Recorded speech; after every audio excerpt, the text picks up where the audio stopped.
Ouverture aujourd'hui du Forum de la PME. La toute première édition va se focaliser sur les grands défis de cette catégorie d'entreprises, présentée comme un pivot de l'économie nationale par les Échos. Le rendez-vous permettra de lever le voile sur plusieurs questions, comme toutes les mesures d'accompagnement et de financement des petites et moyennes entreprises. Plus de détails à découvrir dans les interviews de la présidente de la CGEM, Mariam Ben Salah, et de l'ambassadeur Rupert Joy. De son côté, Finance News analyse l'évolution de la microfinance au Maroc. En 10 ans, elle a fait, selon l'hebdomadaire, un saut qualitatif. La Banque mondiale note que les plus pauvres se tournent vers le microcrédit et évitent les banques. Près de 47% des ménages marocains boudent les services bancaires et seuls 10% de la population du monde rural possède un compte bancaire. Mais malgré l'évolution des établissements de microcrédit, leur statut d'association reste une limite, commente le journal. Dans la page sport, le sélectionneur de l'équipe nationale se confie aux journalistes d'Aujourd'hui le Maroc.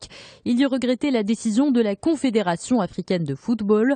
Le Maroc voulait juste retarder la Coupe d'Afrique des Nations suite à une crainte légitime, celle du virus Ebola, selon Badou Zaki. Et dans ce cas, d'éventuelles sanctions seraient une décision exagérée. Badou Zaki a également parlé de la préparation des joueurs pour le Mondialito.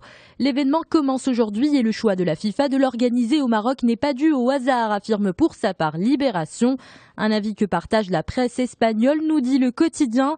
Cette presse parle d'une infrastructure marocaine digne de cette manifestation sportive. Les Français veulent durcir les règles de la laïcité, titre Le Figaro. Ils sont plus nombreux à exiger une discrétion religieuse selon une étude de l'Institut Sociovision. Voilà comment les auteurs de cette étude interprètent la tendance. D'abord, le recul des pratiques et des croyances religieuses chez les Français. Ensuite, un refus de l'emprise du religieux.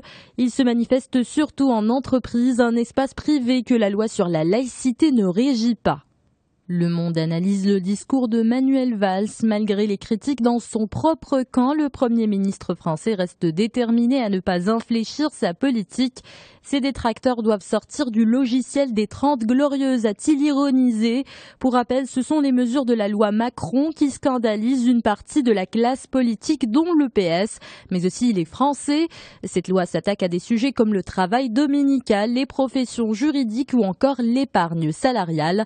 On s'intéresse pour finir à ce qui défraie la chronique aux États-Unis. C'est le rapport du Sénat sur les techniques d'interrogatoire de la CIA. Il dénonce l'utilisation de la torture et détaille un régime de brutalité et d'incompétence nuisible à la réputation des États-Unis, écrit Courrier International. Si la question scandalise les politiques, elle n'a pas l'air de choquer tous les Américains. Ils sont 49% à justifier la torture contre des personnes suspectées de terrorisme selon des enquêtes menées par la société civile.